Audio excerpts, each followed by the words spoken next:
Gracias por acompañarnos en este inicio de la segunda jornada del segundo Congreso de Práctica Artística como Investigación, organizado por la Facultad de Artes.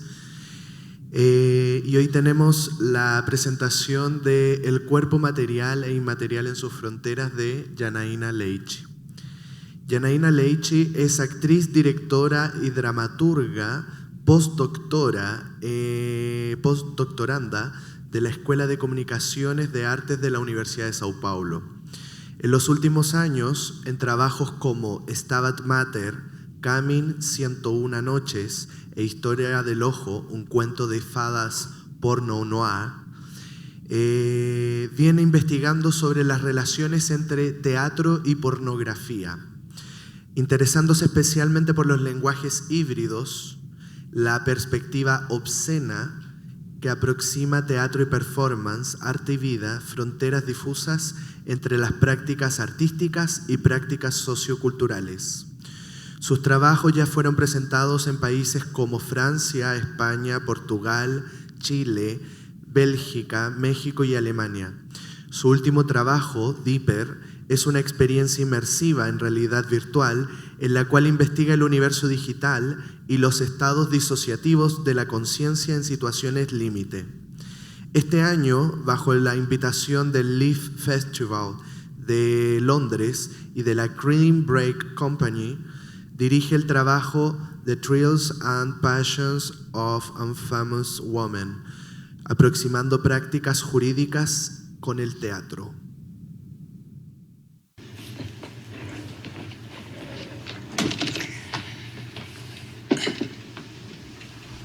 Entonces, tu sonido no es una canción. No, es un sonido. Es difícil de explicar. ¿Y dónde lo escuchaste? En un cuarto. Es como una bola enorme de concreto que cae en un fondo de metal, rodeada de agua de mar.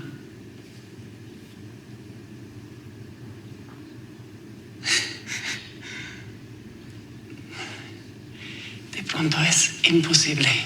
No. De hecho, después de hablar con Juan, yo preparé unos sonidos. ¿De verdad? Sí. Mira, esto es una librería de efectos de películas.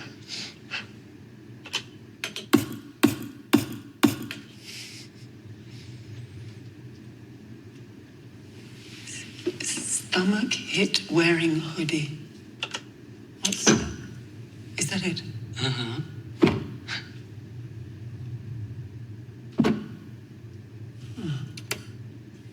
¿Qué tal este? Body hits duvet hit woods bat. Which one? Just that one. There. Okay. Ooh. Huh. Ese es casi mi sonido. Déjame importarlo.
A voz com que você lê em voz baixa é a mesma voz com que você pensa? Você se sente observado?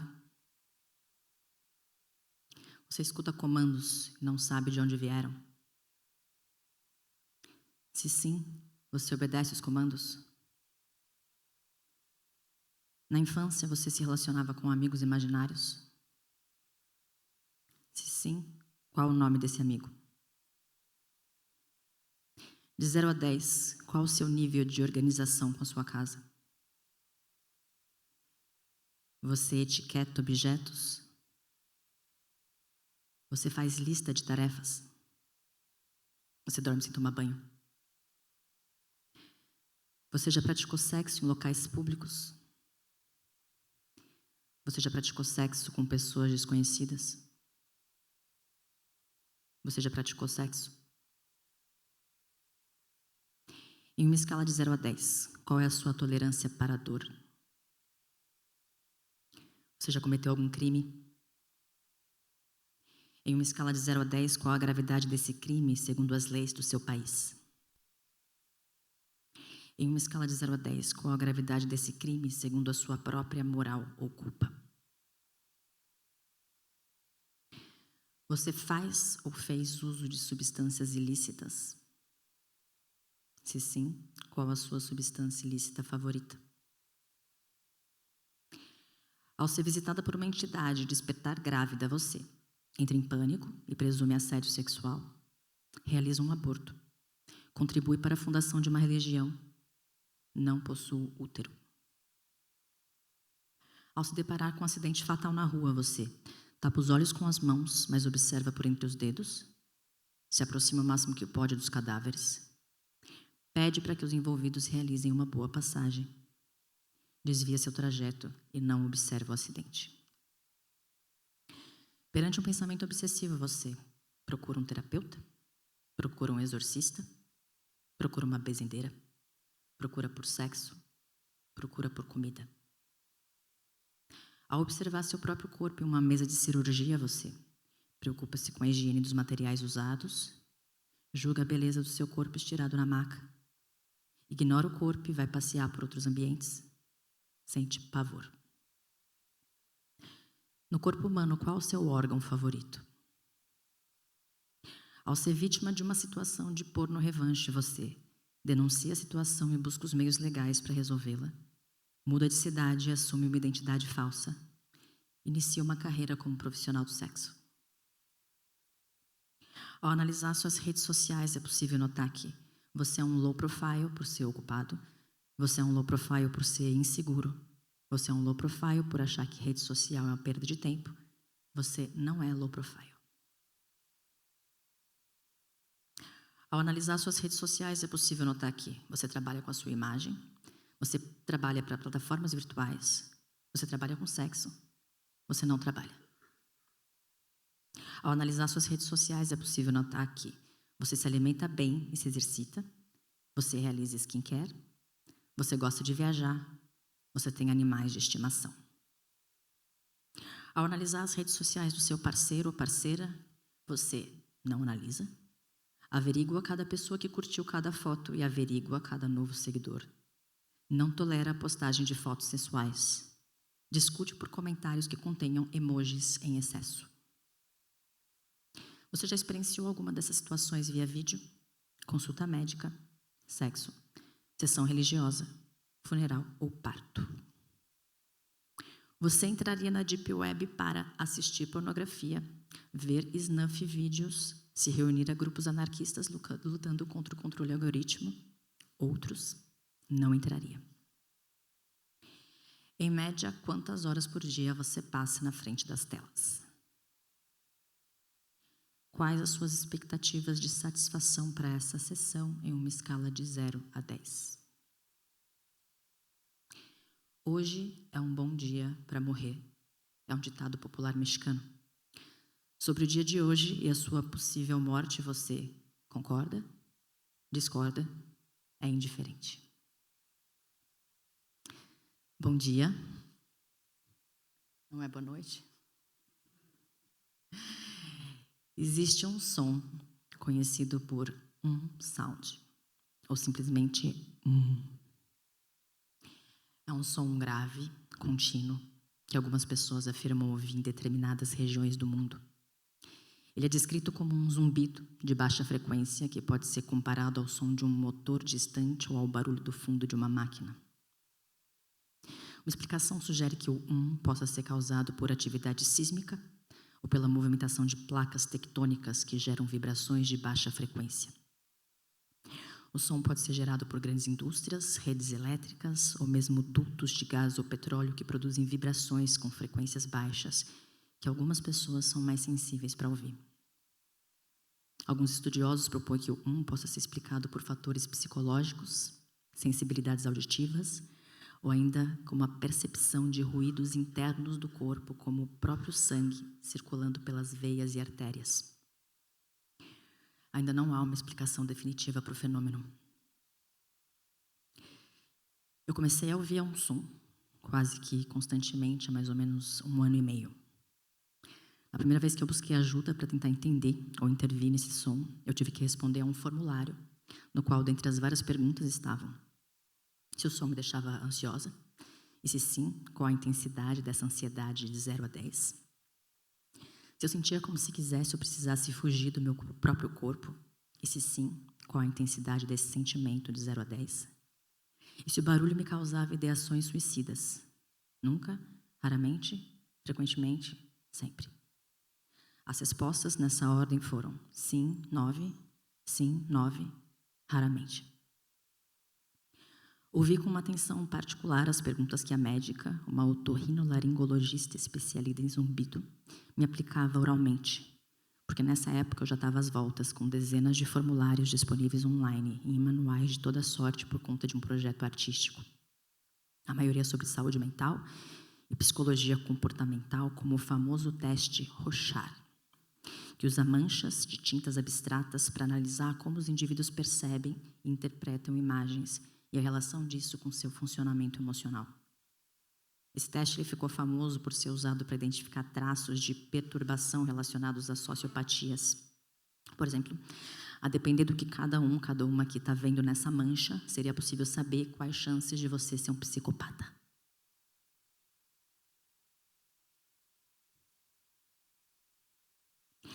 A ideia de pesquisar formulários para usar num espetáculo em uma cena que eu chamei de anamnese surgiu quando meses antes eu havia respondido um outro formulário que tinha por foco experiências perturbadoras por uso de psicodélicos, ou CEQ, Challenge Experience Questionnaire. A pesquisa estava sendo aplicada por um grupo importante sobre a investigação de possíveis aplicações terapêuticas dos psicodélicos e consideravam substâncias como DMT, ketamina, ibogaína, psilocibina, ayahuasca, entre outras. Na época, interessada pelo assunto, eu assisti também uma série de vídeos sobre esse tipo de estudo, desde os experimentos com LSD nos anos 70 até os mais recentes nos Estados Unidos, especialmente no contexto de estresse pós-traumático. Em geral, são testes controlados com voluntários e acontecem sempre de um modo bem parecido. Uma sala pequena, alguém numa cama ou colchão com olhos e ouvidos tapados, às vezes com fones de ouvido para ouvir música ou sons variados, e 1 ou 2 pessoas em cadeiras ou poltronas com uma prancheta anotando o que acontece ao longo do tempo que dura a sessão, que pode ser algo de 3 até 12 horas. O Eduardo Schemberg, que é um pesquisador brasileiro na área, diz que para quem está olhando não acontece praticamente nada. Tem gente que fica completamente quieto, deitado, tem gente que vira para o lado, tem gente que balbucia umas palavras sem conexão. Daí, quando você conversar com a pessoa, ela pode ficar 3, 5, 8 horas tentando explicar o que aconteceu na consciência dela. Tem gente que vê alienígena, tem gente que sai do corpo, tem gente que esquece que existe humano, que existe planeta, não pensa com a nossa linguagem. É uma experiência completamente fora. Quem passa por isso diz não saber explicar, porque não existe linguagem para descrever o que viveu. O Siddhartha Ribeiro, que é um outro importante cientista brasileiro, ele diz que o que os antibióticos foram para o século XX, os psicodélicos vão ser para o século XXI.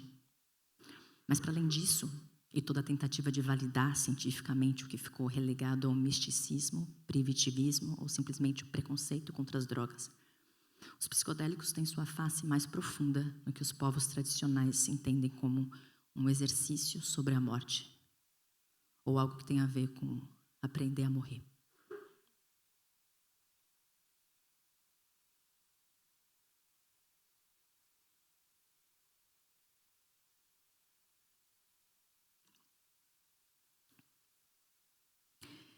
Ele pulsa como uma artéria.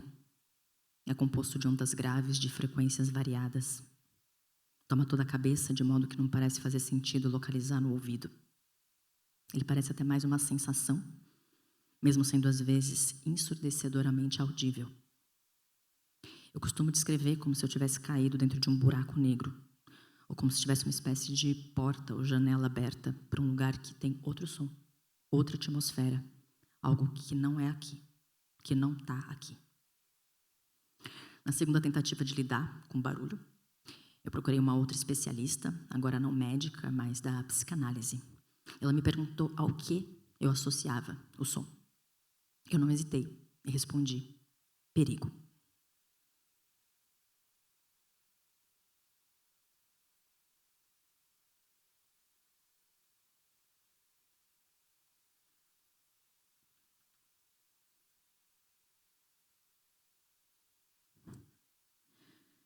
De fato, foi no primeiro semestre de 2022 que o barulho começou. Período no qual, em intervalo de menos de 5 meses, eu me vi confrontada 3 vezes com a experiência da morte. No começo, eu achei que era a água do mar que tinha ficado dentro do meu ouvido. No desespero de tentar nadar para chegar no meu filho, o imenso esforço, o esgotamento tentando vencer as ondas sem nenhum sucesso, a orla da praia cada vez mais distante, enquanto nós dois éramos carregados, por isso que eu descobri, muito mais tarde, serem correntes de retorno. Achei que era isso, que o mar tinha ficado dentro de mim e não saía de jeito nenhum. Depois do que aconteceu, eu fiquei obcecada por vídeos de afogamento. Eu descobri a página de uma bombeira no Instagram que posta esse tipo de vídeo assustadoramente explícito, porque ela entende que o choque tem uma função didática. Uma adolescente com cabelo comprido preso em um ralo de banheira de hotel, 3 garotos sumindo um a um em uma lagoa de superfície super calma, mas provavelmente com algum inescapável redemoinho nas profundezas. Um casal que pula irresponsavelmente de mãos dadas de uma pedra alta no mar agitado. Um bebê caindo em uma piscina, submergindo sem que ninguém das mais de 10 pessoas em torno se deem conta. Esse último vídeo dura desesperadores 4 minutos até que alguém, finalmente, vê a mancha no fundo da piscina e pula para pegar o bebê. Eu procurava aqueles que terminavam bem para mostrar para os meus filhos, ensinar como tal e tal coisa era perigosa, como afogamentos são rápidos e silenciosos, dos ralos de piscina às tais correntes de retorno que, se você cair, eu aprendi, você não pode lutar contra. Você tem que nadar para o lado se tiver forças, ou se entregar, rezando para que o próprio mar te lance para fora da corrente. Mas nunca, nunca mesmo tentar nadar contra as ondas, no sentido da praia. Nunca. E ela também fala muito sobre a distância de resgate, que é a distância máxima em que uma pessoa ou equipe de resgate pode estar para ainda ter condições de salvar alguém que está em perigo. Em outros termos, o quão distante uma pessoa pode estar de alguém que ama e mesmo assim ser capaz de agir em uma situação de emergência ou crise.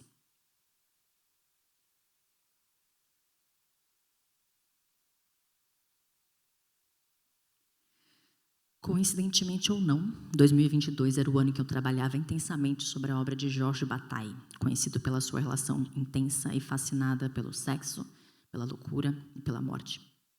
No epílogo da História do Olho, uma das suas obras mais famosas, ele conta das possíveis relações autobiográficas entre essa novela sádica, pornográfica e juvenil, como ele mesmo dizia, e sua própria biografia. Bataille e o irmão tinham que cuidar sem descanso da mãe, que sofria de demência. Ela tinha acessos de raiva e violência, e ele conta que tinha medo que ela o atacasse à noite enquanto dormia. Um dia eles se distraíram e ela sumiu. Eles procuraram por toda parte, até finalmente encontrá-la enforcada no sótão. Felizmente, a distância foi suficiente para socorrê-la. Marcela, uma das protagonistas de História do Olho, já não teve a mesma sorte. Ela morre, também enforcada, dentro de um armário normando. Bataille escreve a História do Olho estimulado pelo seu analista. E anos depois ele disse que a escrita o transformou do ser absolutamente doentio que era em alguém relativamente viável. Era maio. Eu estava em casa com Covid. Impossibilitada de sair a uma semana da estreia de História do Olho, um conto de fadas porno no ar, minha versão para a obra de Bataille, encenada por trabalhadores sexuais e jovens atores, quando eu comecei a receber mensagens desconexas de uma pessoa muito próxima, que eu amava muito. Menos de 40 minutos depois, eu estava com a emergência no telefone, ao mesmo tempo que tentava aplicar os primeiros socorros por conta de uma tentativa de suicídio. Nessa noite, eu coloquei em uma caixa grande de papelão todas as extensões, facas, cadarços, remédios, produtos de limpeza, vidros, cordas, tesouras, ferramentas. E toquei na casa do vizinho, que eu mal conhecia, e disse algo que deve ter sonhado estranho e lacunar, mas que eu consegui concluir com: se você ouvir alguma coisa estranha em casa, eu vou deixar a porta destrancada. Pode entrar, por favor.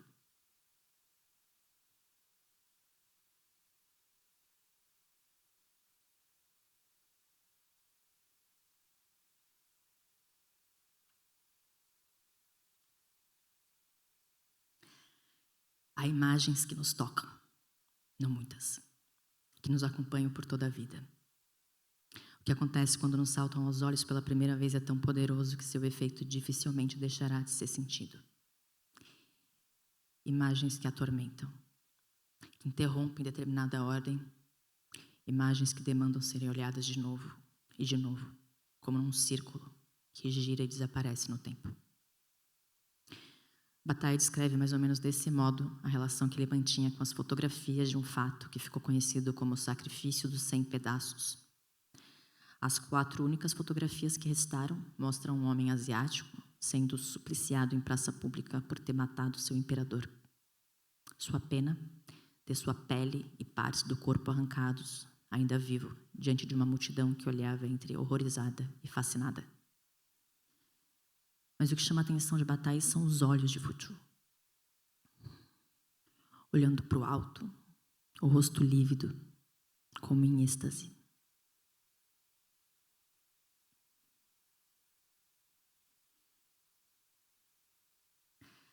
Propõe um desafio, não um livro.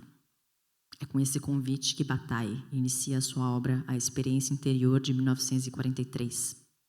Nas suas palavras, não escrevo para quem não poderia se demorar, mas para quem, entrando nesse livro, cairia como em um buraco. E completa: quereria escrever um livro do qual não se pudesse tirar consequências fáceis. Se falo e penso hoje sobre o corpo e sua relação com os excessos ou as zonas liminares da consciência.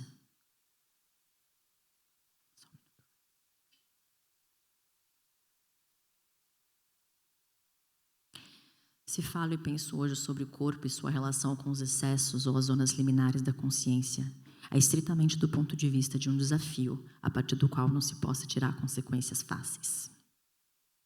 Nos últimos 16 anos, venho me dedicando à pesquisa sobre o documento na cena contemporânea e alguma coisa que se convencionou chamar de teatros do real. Foram vários espetáculos e também uma produção teórica que vem respondendo a um certo arco que eu traço entre um real documental e um real obsceno. Obsceno não só pelo pornográfico, que é de fato um dos grandes eixos dessa pesquisa, mas em seu sentido etimológico mesmo, como um fora de cena. O que nas tragédias gregas significava algo tão terrível que só poderia acontecer fora, cuja narração no palco tentaria somente dar notícias, mas já com um distanciamento da representação. Afinal, o maior e mais terrível sentido do obsceno a sustentar todos os outros é, sem dúvida, a possibilidade de uma apresentação, uma presentificação da morte ela mesma, nua, diante dos nossos olhos. Bataille, apesar de ser conhecido como filósofo e escritor, preferia os etnógrafos aos artistas, mais ao lado da tarefa das coisas do que dos seus sentidos. O autor cria com eles uma revista que chamou de Documentos. Carcaças de boi penduradas em um açougue, a tatuagem de um rosto nas nádegas de um detento, uma mosca ao lado de um escarro, faziam parte do rol de imagens da revista. Bataille divergia, no entanto, de seus colegas etnólogos, na medida em que reivindicava, digamos, não uma economia realista para esses objetos e imagens, os documentos, mas o seu uso fora de uso. Desafio qualquer amador de pintura a amar uma tela tanto quanto um fetichista ama um sapato, ele provoca. No processo de história do olho, eu conheci Pombo Morcego, o responsável pela performance de suspensão corporal que acontece no espetáculo. Pombo é filho de um médico muito bem-sucedido, de uma família rica, que rejeitou o projeto do pai em ser seu sucessor na medicina. Mas um interessante fio segue ligando o filho ao trabalho do pai. Pombo escolheu estudar perfuração, escarificação, modificação corporal e aplica suas técnicas naqueles que o procuram em busca de experiências limites do corpo e da consciência. Ele disse ao pai certa vez: "Eu tenho bisturi na mão igual a você, pai. Um uso fora do uso, eu diria." Simone Morte escolheu isso. Eu devo apresentar ao povo a capa. Simone desnuda na chuva onde entrou outro colhão. Eu desço e aguardo com nascer. Os chifres do touro desfecharam 3 golpes. Um dos chifres atravessou no olho direito e a cabeça.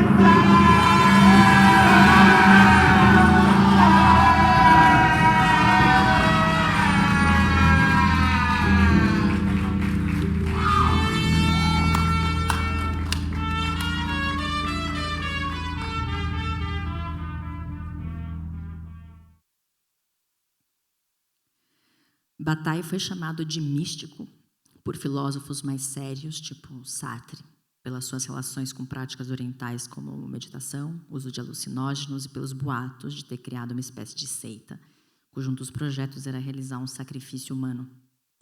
Mais velho, ele mesmo já achava graça dessa sua necessidade literal, mas o tema do sacrifício nunca o abandonou, como pode-se ver a partir da obsessão pelas fotos de Fuchu, cujo interesse atravessou décadas até a sua morte. Bataille nunca abandonou seu fascínio pelo corpo em estados limites, pelo que ele chamava de a noite do desconhecido, a exuberância do não saber, e sua atitude quase programática em transformar o estético, que convoca o gosto, em estésico, que convoca desejo, dor, repulsa, o transformar o simbólico, partilhável, em sintoma, intratável. Ele queria roubar de Deus e devolver ao corpo a dimensão do sagrado.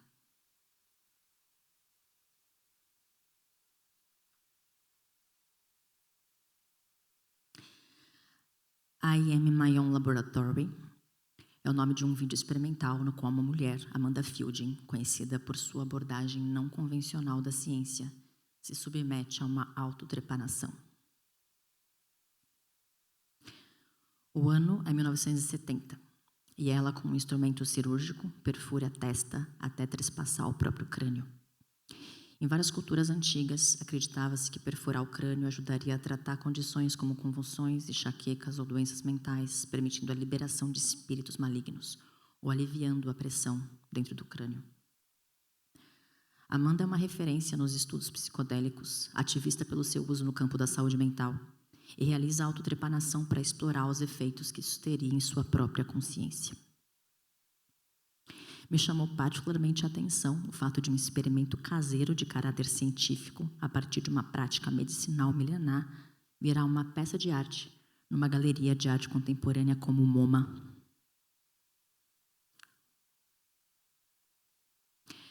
Há muito tempo que criar, para mim, já não tem mais a ver com a sala de ensaio.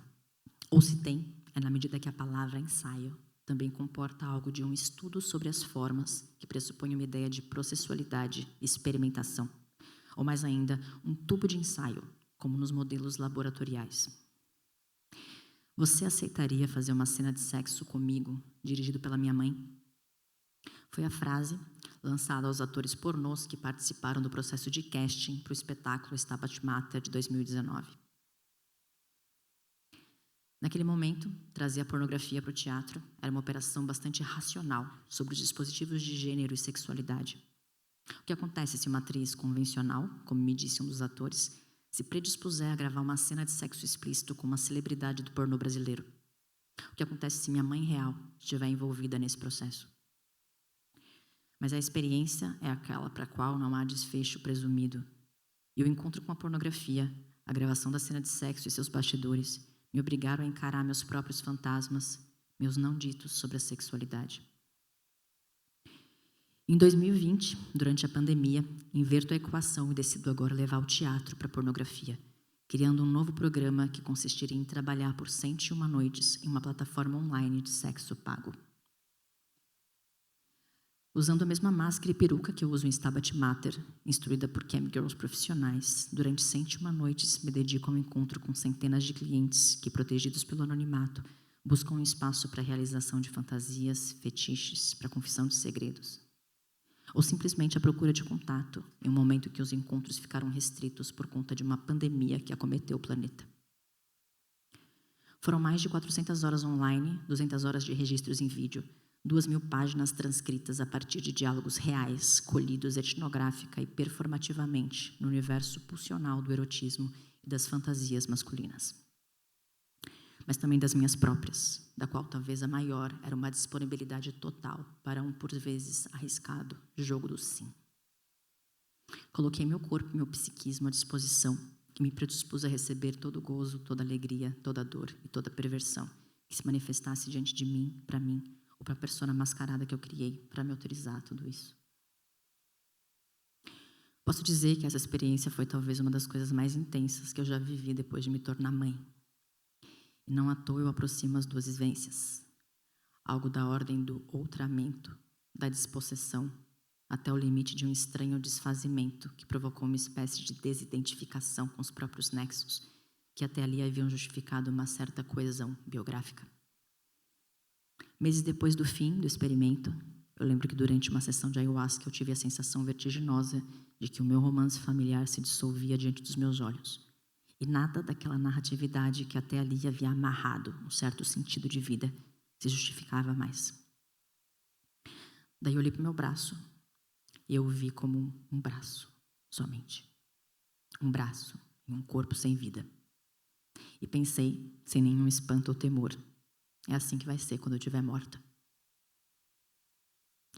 Interessante que a palavra grega, que significa corpo, aparece no grego antigo principalmente para designar o cadáver. Porque é o cadáver e também o espelho que nos ensinam que temos um corpo, que esse corpo tem uma forma, que essa forma tem um contorno, que nesse contorno há uma espessura, um peso. Uma palavra que o corpo ocupa um lugar.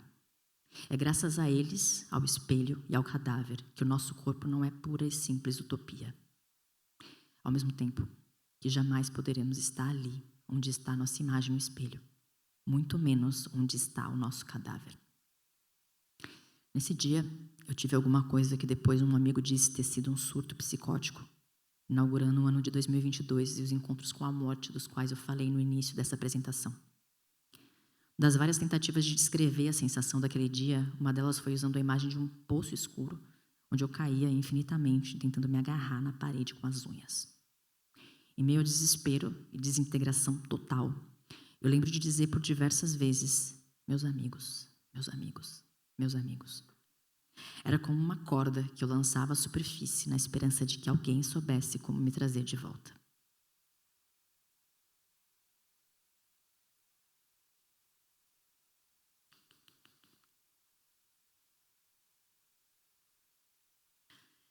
Bataille falava de um sol escuro como um poço invertido, de modo que eu não sei se eu caía ou se eu era tragada para o alto, porque de fato era uma queda, mas sem direção, como se não houvesse alto, baixo, dentro ou fora, ou houvesse tudo isso simultaneamente, como se eu estivesse na maior montanha russa do mundo, arremessada no espaço sideral, girando em todas as direções.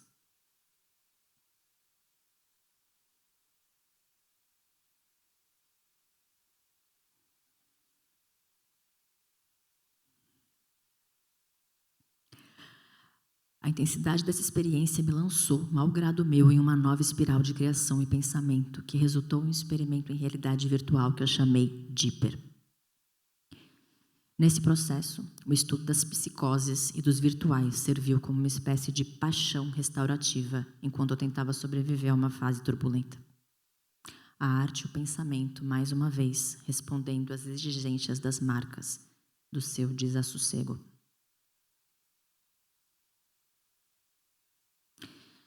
A cena final de Deeper é uma queda com duração de 4 minutos em um espaço inteiramente virtual 3D.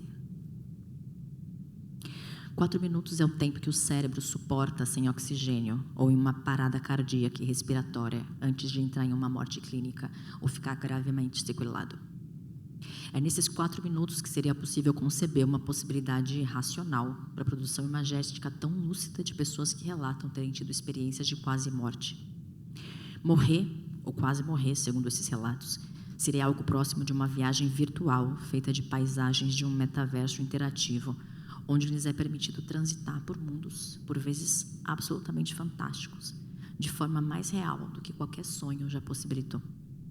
Uma viagem vertiginosa pela plasticidade da mente humana, revisitando repertórios conscientes e inconscientes, de forma quase realista, mas com adendo de uma visão sem origem, que pode sobrepor diversos pontos de vista, além de habitar simultaneamente tempos e espaços distintos próximos às fantasias quânticas dos filmes de ficção científica.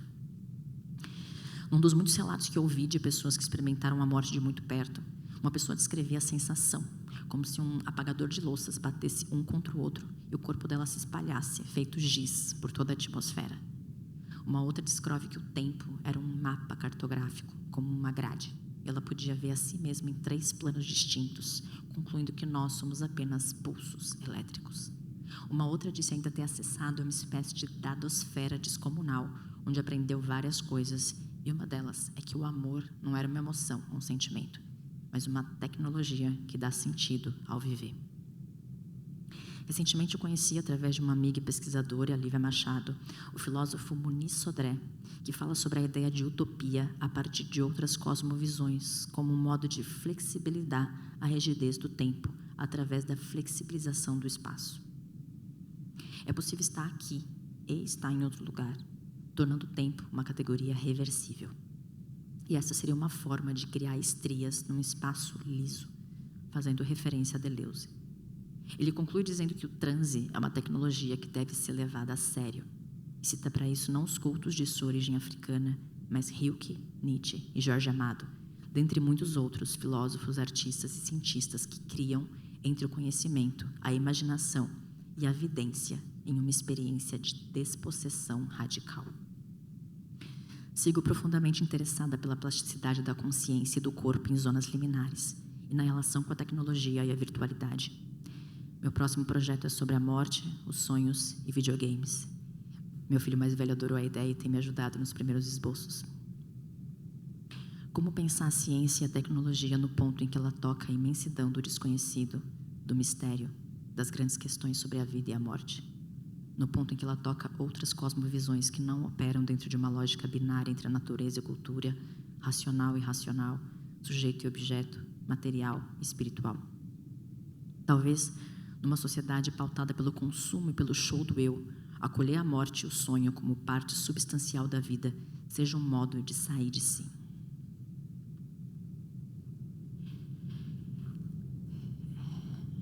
Isso que vocês estão ouvindo é um dos sons graves que Ultramartini, co-diretor e parceiro fundamental de Dipper, pesquisou para compor a trilha sonora do trabalho. Ele dizia que só a presença de um som tão constante, que se tornasse quase imperceptível, e sua retirada brusca, faria com que tivéssemos a sensação de silêncio total que a gente queria para o fim da queda. Eu me espantei com as propostas que ele trouxe, porque elas se pareciam demais com os sons que eu tenho dentro da minha cabeça.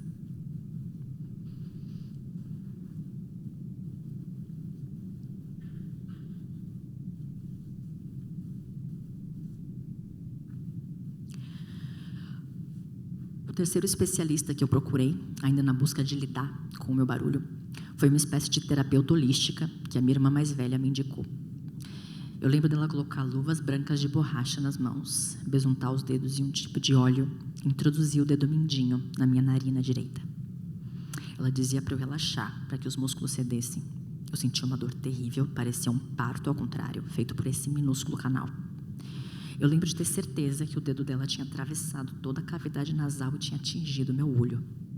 Eu respirava na dor intensa, tentando fazer o que ela mandava. Soltar.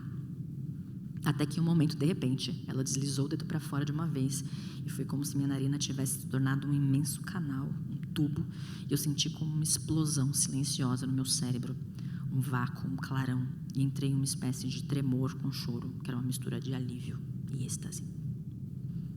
Eu não sabia, mas naquele momento ela já estava doente. Eu tentei marcar mais uma sessão que tinha ficado pendente, mas eu soube que ela tinha morrido. É muito estranha a sensação de procurar alguém que até agora estava vivo e descobrir assim no susto. Você não soube. Ela morreu. Me ficaram ainda mais fortes 2 coisas que ela me disse ao fim daquela derradeira sessão. Para eu prestar mais atenção nos meus sonhos e tentar carregar algo deles para a realidade de forma a não levá-la tão a sério e deixar tudo um pouco mais borrado. E outra coisa que ela disse foi: confia no processo. A quarta e última pessoa que eu procurei na tentativa de lidar com o meu barulho foi a Guadalupe, uma curandeira da família Maulin que eu conheci no México. Ela quebrou um ovo cru em um copo d'água e ficou em silêncio observando aqueles fios esbranquiçados que flutuavam como uma água viva. Ela virou para mim e disse que minha alma tinha ficado presa em um susto. Isso acontece muito, da alma ficar presa no lugar de um acidente ou de um crime, por exemplo. Que eu precisava chamar minha alma de volta e que ele ia cantar e pedir para o mar deixar minha alma voltar. Aí eu disse para ela então que talvez a minha alma tivesse dividida em 3 lugares diferentes. E eu contei a história de cada um deles, que eu contei aqui também. Por fim, ela perguntou meu nome mais uma vez. E eu disse e ela repetiu no seu castelhano de Oaxaca: Janaína Fuentes Leite. Que no fim do canto, ela diria meu nome 3 vezes. Eu deveria dizer 3 vezes também: cá estou, cá estou, cá estou. Nos últimos segundos de Dipper, pode-se ouvir em off a minha voz e a de Ultra em um último diálogo onde eu pergunto: consegue descrever o que está sentindo? Ao que ele responde: aqui é vazio. Aqui não tem nada.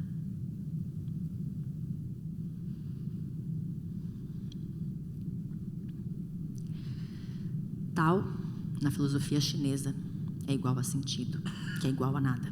Assim, 30 raios envolvem um meão, mas é do nada que decorre o efeito do carro.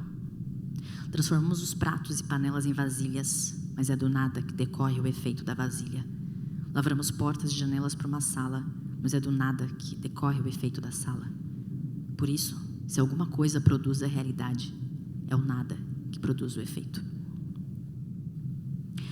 Os dias seguintes às situações extremas me causam muito espanto, porque ao contrário do que se diz em manuais de autoajuda, que tudo muda, a verdade é que tudo segue espantosamente igual. Você acorda, precisa fazer café da manhã, levar as crianças na escola, resolver coisas o dia todo, arrumar dinheiro para sobreviver. Mas fica um resíduo, um resto, uma lembrança, às vezes na forma de um sintoma. Nas pesquisas do Dipper, eu estudei diversas situações limites do corpo, no sexo, na dor, no transe, nos estados psicóticos e na proximidade com a morte. Tem um estudo sobre mapeamento de imagem cerebral em pacientes em coma, de como observaram a ativação de porções cerebrais relacionadas ao reconhecimento de vozes e o despertar de emoções. Verificaram, por exemplo, a força estimuladora da voz da mãe do paciente, capaz de ativar o giro fusiforme que atua no reconhecimento de faces familiares. E como, através dessas cartografias do cérebro e seus minúsculos despertares, se é possível acompanhar o retorno paulatino do comatoso à consciência. Trata-se, portanto, de um índice facilmente mensurável para saber quão longe se encontra o desgarrado à deriva. Agora é possível estimar o comprimento da corda que amarra a boia.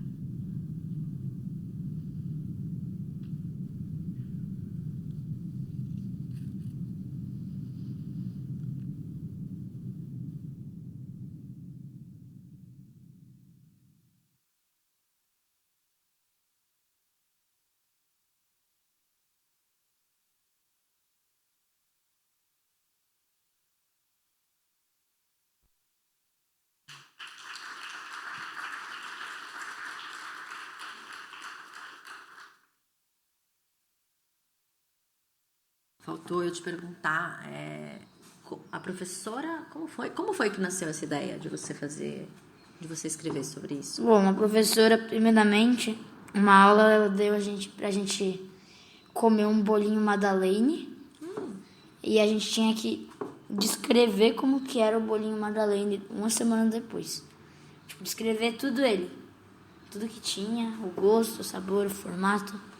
Que lindo. E aí depois ela falou pra gente escrever uma lembrança forte, assim, no texto. E aí eu escrevi essa.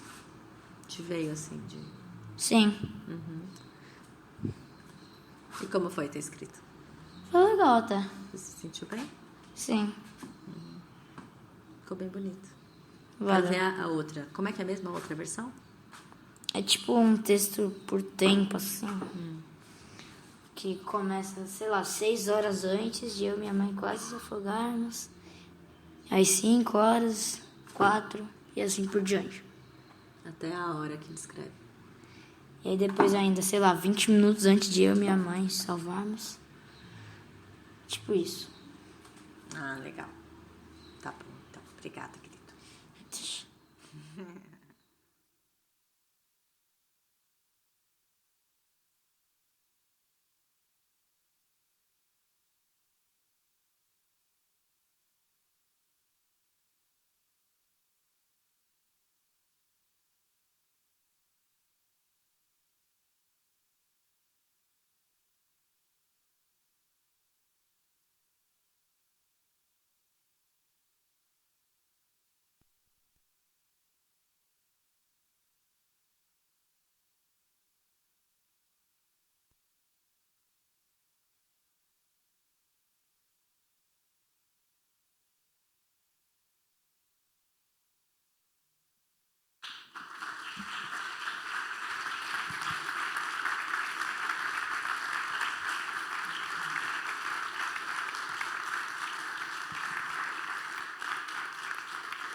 Bueno, muchas gracias, Yanaína, por tu presentación. Tenemos un tiempo para poder conversar sobre estos asuntos. Bueno, tal vez podría ser una pregunta inicial para motivar ciertas discusiones. En la presentación de Yanaína dije que era postdoctoranda de la Universidad de Sao Paulo y que ha realizado investigaciones dentro de, bueno, estos cruces entre biografía, arte, creación, teoría, práctica, lo que vieron. Quería si nos podrías contar sobre tu investigación y cómo esto se relaciona en este momento y con lo que presentaste respecto a tu investigación sobre el teatro y el documento. Eu vou falar em português, meio portunhol, devagar. Qualquer dificuldade, sinalizem. Essa pesquisa... O podría ser traducción al mismo tiempo, tal vez. Posso intentar falar em espanhol assim um pouquinho, haciendo como não. ¿Ok? Tá, pero no hablo español, porque mi abuelo era español, entonces tengo como una impresión de hablar español que queda acá, no es verdad. Entonces, la cuestión de documentos es una pesquisa que estoy haciendo há quase 15 años y que se cambió mucho. Ahora, mi proyecto de postdoctorado se llama o documento do índice ao sintoma.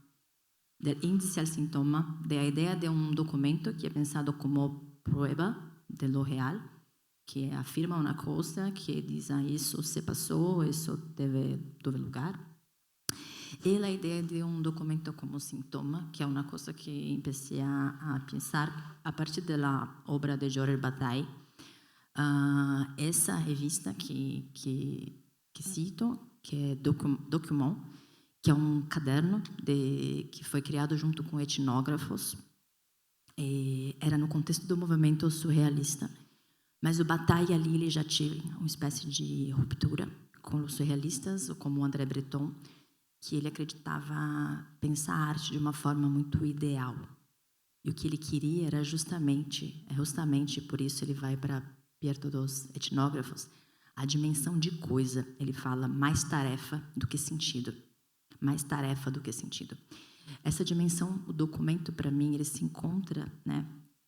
Ele fala também, o Didier Huberman, analisando a obra do Bataille, o documento entre a forma e a experiência. Alguma coisa que está entre a forma e a experiência, no entre, é alguma coisa que começou a para mim, ser muito mais importante do que pensar uma ideia, por exemplo, de teatro documental ou de jornalismo no teatro, ou documento que é prova de qualquer coisa, para tentar encontrar justamente essa dimensão que ele chama de estésica no documento, que tem a ver com o pulsional, que tem a ver com o inconsciente, que tem a ver com a dimensão do sintoma. Então, de fato, é uma pesquisa que atravessa agora quase uma década e meia, e que, sim, eu continuo, os documentos são centrais, são ponto de partida em todos os projetos, mas o documento ele precisa entrar em movimento com a vida de novo. Ele não é alguma coisa que se saca do passado, que se põe acá para provar que algo se passou. É uma coisa que tem que entrar em movimento de novo, porque nasceu do movimento, nasceu da vida, e tem que entrar em confronto com a vida de novo. Então, poner o documento em movimento de novo através de programas performativos, de ações e, sobretudo, de uma relação que é pulsional, que não é de verdade, de prova, mas é relação de sintoma que há nessa imagem, ou nesse vídeo, ou nessa experiência que aún me toca e me desestabiliza. Não me estabiliza, me desestabiliza. A ideia de uma desestabilização com os documentos do Real é o que me importa hoje na perspectiva de teatros do Real. E não sei como está cá, mas em Brasil há um grande movimento dessa relação com o Real, e coisas autobiográficas, mas eu sinto que há uma grande, para mim, de percepção, quando o documento é como um campo de afirmação, de provas, de identidade, lo que sou, e quando o documento está nesse campo que é o campo que Bataille chama de não saber, né? Ele fala da exuberância do não saber. As coisas se abrem, não se cierram, um pouco assim. Eu escrevi um primeiro livro que se chama Autoescrituras Performativas do Odiar la Cena, que eu trouxe para você, que te traí, que é do meu mestrado, e que está mais concentrado em uma fase como cenas e teatros e relação com o cine, por exemplo, nessa perspectiva documental. Meu doutorado é muito mais, porque traz a questão do corpo e de gênero muito mais fortemente, é muito mais esse documento em movimento a partir de programas performativos. E agora o pós-doutorado é essa ideia de sintoma que é mais aberta. Por quê? Porque a um momento estou pensando como ni el corpo, ni esse corpo, a ideia de corpo, pensando na virtualidade, é uma outra coisa. Vamos ter, penso que, entender o corpo de muitas outras maneiras na relação com a virtualidade. Então, a dimensão de sintoma, para mim, mais aún, habla de perspectivas que não é possível proteger na ideia de corpo físico e corpo virtual, digital, avatares, tudo isso é são extensões de corpo que vamos administrar ou não sintomaticamente na cultura. Voy a hacer una pregunta y ya paso para ustedes. Que a mí personalmente me ha interesado mucho tus procesos, Janaína, que ocurre esto que está muy presente en tu conferencia sobre la transgresión y tal vez por ello el interés entre el tránsito entre la vida y la muerte. La transgresión, digo, como no es solamente un documento que impulsa una creación, sino que es un documento que se va transgrediendo y se va transformando y lo vas performando y él se va articulando. Eso es como algo que me parece como muy interesante de tu trabajo y de tu investigación. Pero que me gustaría que pudieras hablar también cómo tú como artista también te transgredes pasando y transitando entre la investigación, la creación, o, si no quedó claro, pasando entre un teatro tradicional, después una cosa documental que se inserta en el teatro, una obra online que documenta un proceso de vida que se propuso realizar, y ahora último, una instalación sonora virtual 3D o el proyecto del videojuego. Es decir, como tenemos un artista que va transitando por distintos formatos sin transgrediéndose, estoy poniéndolo yo. Ayer hablamos de la cosa de ser pesquisadora. Yo era actriz, tengo una formación como actriz y fui actriz por 25 años. Pero no siento más que soy actriz o que quiero estar en escena como actriz. Se soy directora normalmente de mis trabajos y hago algunos trabajos como directora, pero no es una cosa que hago súper confortable, como una cosa que tú sacas porque tiene una metodología o una técnica o un lenguaje. Lo que tenga el lenguaje de la pesquisa. Lo que hago siempre es pesquisa, siempre son muy longos. Investigación. São processos que levam muito tempo e que uma das perguntas mais importantes da investigação é como fazer isso e qual processo corresponde a essas questões desse universo, que é um universo temático, há tanto de problemas. Não sinto mesmo que tenho que fazer teatro. Teatro é a linguagem que é minha formação, minha casa, mas não é sobre fazer teatro, é sobre encontrar uma relação de forma que possa entrar em tensão e materializar as questões que tenho. Por exemplo, Jipper é um trabalho todo em 3D, em realidade virtual. Não tenho nenhuma relação com esse universo em princípio, não sabia como fazer, não tinha companheiros dessa linguagem, pero como estava pensando em estados de dissociação, as psicoses, como eu posso estar acá, estar em outro plano também, experienciando outras coisas. Eu não sabia como fazer isso no teatro, e eu pensei, essa linguagem da realidade virtual, a primeira vez que eu coloquei óculos, e que eu senti frio. Eu estava num lugar normal e quando eu entrei, estava em outra atmosfera, eu senti frio em meu corpo, porque havia uma outra informação. Quando eu senti, por exemplo, um espaço muito largo, eu estava na sala de minha casa.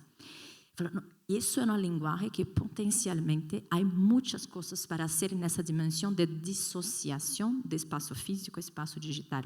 Coabitação de vozes, coabitação de corpos, espectros, porque quando estás dentro de um metaverso e vês, eu trabalhava com uma pessoa que estava na Alemanha.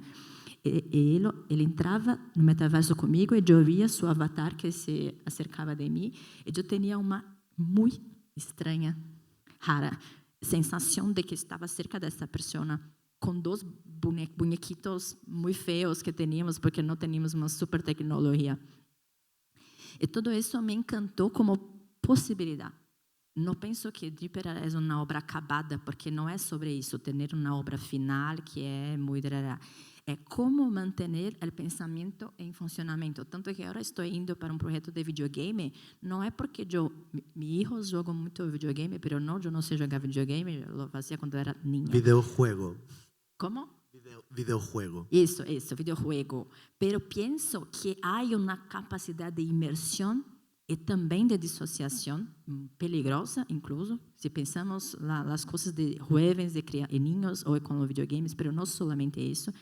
Há como uma second life, esse é o nome de um dispositivo, e que é uma coisa que vai se passar, e já se passa. Temos todos uma second life em nossas redes virtuais, e isso vai se cambiar muito. Então, estar no videogame, penso que videogame é um potencial de sonho, de loucura, e de eternidade. A questão com a virtualidade é uma questão muito estranha sobre a eternidade. Podemos hoje entrar em um perfil na internet de uma pessoa que está morta, mas está sendo alimentado. Não sei, tenho um perfil de um amigo que se morreu e a mamãe alimenta esse perfil até hoje. Há uma teoria que chama a teoria da internet morta. A um momento não saberemos mais se estamos nos relacionando com robôs ou com pessoas. Porque hoje, com a inteligência artificial, há toda uma criação de presenças que não saberemos mais se são presenças de humanos ou presenças de robôs e tudo isso. Então, toda essa dimensão de real e ficção vai se cambiar completamente. Então, só para te dizer que, para mim, o movimento da investigação é o mais importante e que linguagens pode entrar em materializar certas questões e percepções. E por isso tudo tem cambiado muito. E a cada processo tenho que me perguntar de novo como fazer, como ensaiar. A Leonora Fabian, que penso que a chica que trabalha com você é uma investigadora brasileira muito importante que habla de programas performativos. A um momento ela diz como ensaiar. Ensaiar é a mesma coisa que? Sim. Como ensaiar? Porque às vezes tomamos como óbvio, vamos fazer uma peça, uma obra, temos que ir na sala de ensaio, vamos todos ao piso, fazer coisas. Não sei. Penso que temos que perguntar a cada vez como ensaiar. É uma pergunta de processo. E não pensar que a obra é alguma coisa e o processo é uma coisa que está dada. É uma coisa que, para mim, a cada vez sento e vou, sento ou levanto, ou vou a uma plataforma, ou vou a sítio, ou quedo com pessoas em espaços. Então, tudo isso é muito dinâmico, muito vivo. E como também há necessidades de encontros. A quem necessito encontrar, aquele espaço tenho que ir, com quem tenho que intercambiar para que se puedan hacer outras coisas. Por exemplo, a pornografia. A um momento estava temática, era com sacar a pornografia e pôr a pornografia em uma obra, porque eu tinha muitas ideias. Mas a pornografia não é uma coisa que tu sacas como se controla, é uma coisa muito mais grande. E lá me dei conta que eu não sabia nada e que era um mundo que eu tinha que ir à pornografia humildemente. E há um campo, há um sítio com muitas problemáticas, muitas pessoas que vivem as consequências desse sítio, desse espaço, e eu tinha que ir lá como uma aprendiz. Isso cambia tudo. E cambia a linguagem, e fazer um trabalho na internet, uma obra online, dentro de plataformas, que não havia sentido em fazer num palco. Tudo isso na relação de forma-contenido que tem que estar viva, penso. Muchísimas gracias. Yo ya vi que personas tenían las manos levantadas. Andrés. Hola, ¿se escucha? Sí, ahí sí. Janaína, muchas gracias por esta interesante, profunda, intensa exposición. Muy llamativa y muy interesante en términos de vinculación, de pensamiento. Igual creo que David, de una u otra manera, con sus preguntas, también quiso abordar estas dimensiones, pero yo voy a tratar de hablar de dos aspectos que me gustaría preguntarte. En tu ponencia, en tu intervención, hablaste de lo extraño, de lo raro. Me hizo recordar mucho a un fenomenólogo alemán, Bernhard Waldenfels, que escribe sobre fenomenología de lo extraño y de lo ominoso y de lo, digamos, de aquello que no podemos aprender, etc. Pero esta idea de la transgresión que mencionaba David, te la quería preguntar en relación a algo que tomaste en tu intervención de una manera muy reiterativa y muy interesante desde el comienzo hasta el final, que es la dimensión del sonido. ¿Sí? Que yo sé que está tratado, pero me encantaría escuchar un poco más, porque yo mismo lo investigo, ¿cuál o cómo es para ti ese vínculo extraño con el sonido como un modo de transgresión? Esa es la primera pregunta.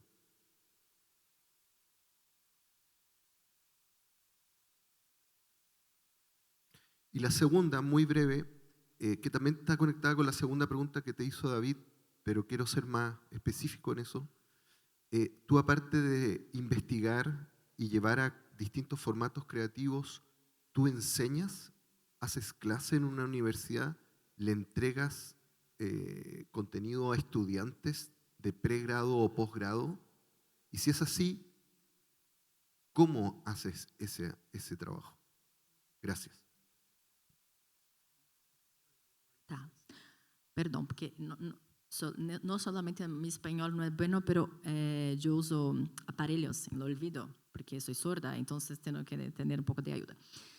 Então, por o sonido da transgressão, bom, o sonido é uma coisa muito concreta. Eu tenho esse barulho, não é uma ficção. É uma coisa que estou trabalhando há 2 anos, que é uma perturbação terrível, uma coisa que está sempre acá e se cambia um pouco. Não tenho grandes teorias sobre isso, uma coisa concreta que tenho que lidar todos os dias da minha vida e busco ajuda, às vezes não busco mais porque desisto.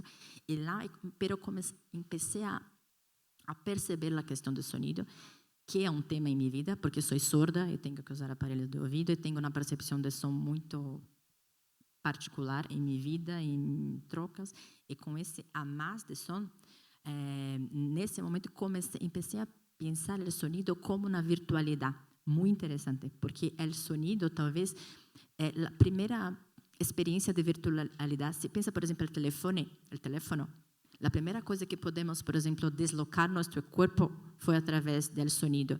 Cuando una persona podría hacer una ligación, una llamada, y otra persona en otra ciudad oír nuestra voz. Entonces, la idea que el son, la primera experiencia de virtualidad, es una cosa que comenzó a me interesar mucho. Por exemplo, essa estrutura aqui é a primeira vez que partilho esse material. Que realizo. Que realizo. Então, pero é uma coisa que me gostaria muito de pensar a partir da perspectiva do sonido, muito mais que a perspectiva de imagens. Né? E que penso que é uma coisa que em teatro, pelo menos nas experiências que tenho, são coisas que vêm muito ao fim do processo da investigação. Uma pessoa que vem e como pensar o sonido de dentro com uma coisa que pode mover o trabalho e proponer coisas e proponer espaço, porque o som propõe relação de espaço, propõe relação de corpo, e é espectral. O sonido para mim é uma das coisas mais espectral e mais próxima da experiência de la loucura, por exemplo, que pode jogar muito com a experiência da loucura. Uma pessoa que escuta vozes, por exemplo, ou percebe o sonido. Então, penso que é um cambio, um espaço de investigação que me interessa mais e mais agora. Por la questão do ensino. De la educación, de docencia. É uma coisa muito, muito importante para mim, porque tenho há muitos anos, quase 15 anos, 14 anos, grupos de pesquisa que acontecem fora da universidade, que eu fazia parte de uma companhia de teatro durante 22 anos, eu estive nessa companhia de teatro e que me propiciava através de um espaço que temos em São Paulo, que ocupamos em São Paulo, e através de algumas subvenções públicas que temos em São Paulo, possibilidade de ter grupos de trabalho. E tem muitos grupos de trabalho, eu conheci já na carreira cá, um desses grupos de trabalho, que pode quedar 8 meses, um ano, com pessoas que estão interessadas em las mesmas questões de pesquisa que eu. Não é uma relação de professor e aluno, é uma relação de pesquisa investigadora, que invito investigadores que estão interessados na pesquisa, na investigação. E há muito tempo não tenho um pressuposto de atores, venham atores e atrizes. Vem quem está interessado na questão do sonido, por exemplo. E me interessa que tenhas junto um psiquiatra, uma pessoa do audiovisual, um ator, um poeta, pessoas que vêm de campos distintos. Então, esses espaços de formação, para mim, são muito mais espaços de intercâmbio. São muito férteis, muito ricos. E também se nascem muitos trabalhos como espetáculos desses grupos. Por exemplo, com toda a questão de gênero, que é uma coisa que me tomou por muitos anos. Tive 2 grandes grupos de trabalho, que é Feminino Abjeto. Femenino Objeto. 1 e 2. Primeiro só para mulheres e pessoas trans, e o outro só por homens e pessoas trans. Eram como 40 niños não, homens. Hombres Garotos. y mujeres. Muchachos y muchachas. Um grupo grande de homens investigando comigo questões de gênero, corpo, espaço e performativo. Então, normalmente são esses grupos de trabalho que abro abertamente, que não são oficiais, que não fazem parte de nenhuma instituição. Mas agora, recente em minha vida, estou num contexto mais oficial. Estou na Universidade de São Paulo, proponendo na primeira disciplina, dando classes para graduandos. Estou trabalhando na disciplina uma classe que se chama Etnopráticas. Essa relação muito próxima de etnografia e criação, que é a coisa que mais me interessa agora. Então, as etnopráticas com o grupo de graduação, e no próximo semestre vou dar para a pós-graduação uma classe que é o documento do índice ao sintoma, que é um pouco a organização final dessa investigação atual. Um pouco mais ou menos.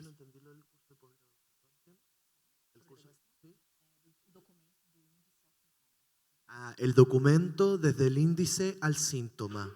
Ese es el curso que va a ser en posgrado y las etnoprácticas en pregrado. Exacto. Oigan, me hicieron una señal, pero ¿alguien quiere hacer alguna pregunta? Seba. Seba, ¿no? Ay, ¿cuál es tu nombre? Nacho. Pancho. Perdóname.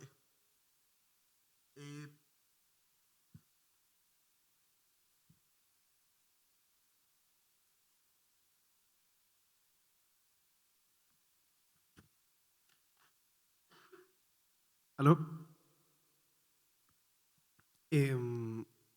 Que durante la presentación se habló sobre un pozo, el cual se buscaba aferrar incluso con las uñas, decía, donde en este lugar habitaba el sonido que escuchamos constantemente durante la presentación, este sonido blanco. Mi pregunta es, ¿cómo se relaciona con la idea de que la nada es el sentido de lo que produce la realidad? Teniendo en cuenta que la nada es donde estaríamos cayendo, pero el silencio absoluto del final del pozo dijeron que es donde nosotros queremos llegar.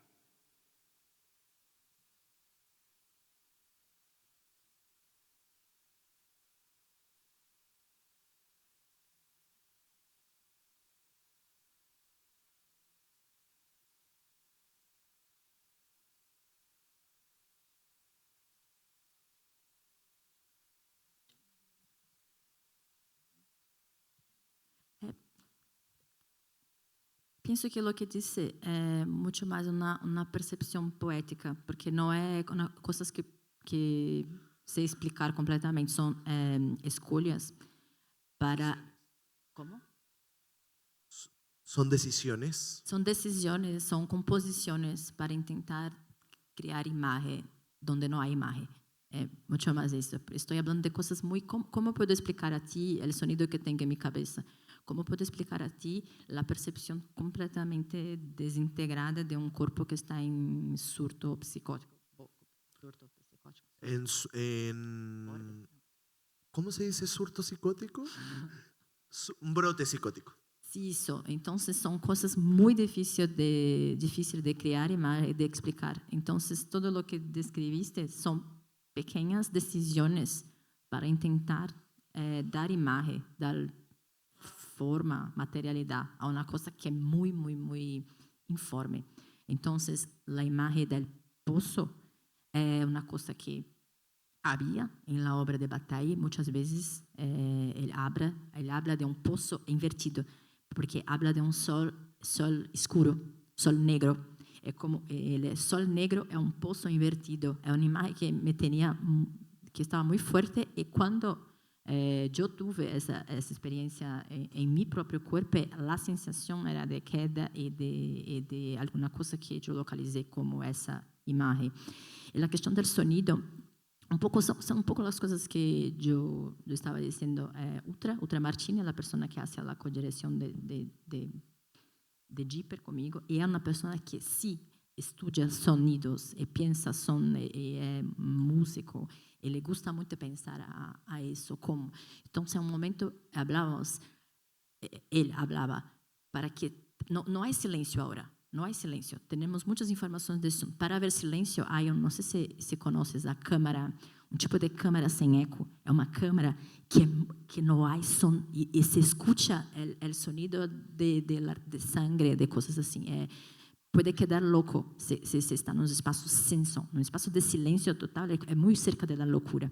Então, por exemplo, estávamos pensando tecnicamente como produzir sensação de silêncio.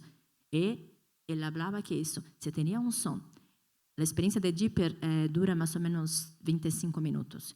Se tinha um som constante, muito baixo, mas sempre lá em fundo, ao momento que ele quita, vai ter uma sensação de vácuo. Uma coisa que se sacou e que está exatamente na cena final da experiência 3D, onde está sentindo tu corpo que está caindo, e se pode criar isso muito bem na experiência 3D. É muito vertiginoso, muito físico. Estás caindo, se diz isso? Caindo, e aí som, e a um momento se saca tudo. É como se entrasse num espaço de vazio, de nada, de ausência de sentido, que é um pouco o fim de Jeeper. Essa obra anterior fala um pouco disso, de uma ausência total de sentido, porque não hacías tudo isso para dizer descobrir o sentido, a verdade, não havia nada. Esse contato com a morte, tudo isso era como um grande vazio. Penso que agora, nesse momento que estou falando de tudo isso, há alguma coisa depois do vazio, como o que há. O que há é a tentativa de produzir vida, de produzir vida, encontros. Um pouco por isso que, digamos que, depois de Dipper, esse momento de trocar, de cambiar essa história, esse processo, ele é um pouco mais... Não é otimista a palavra, mas é alguma coisa que você faz depois do nada, né? Você cria, né? E acho que a criação é um pouco o que pode surgir do nada, do vazio. É alguma coisa que pode surgir, não é na verdade uma resposta, pero la criação. Isso. Disculpen, ya me tiraron la oreja, no vamos a poder hacer una última pregunta, pero el Congreso tiene preparado un café, entonces podemos conversar con Janaína si es que le pueden hacer la pregunta directamente, si es que la consiguen. Muchas gracias por tu presentación. Realmente un lujo tenerte aquí en la Universidad Católica.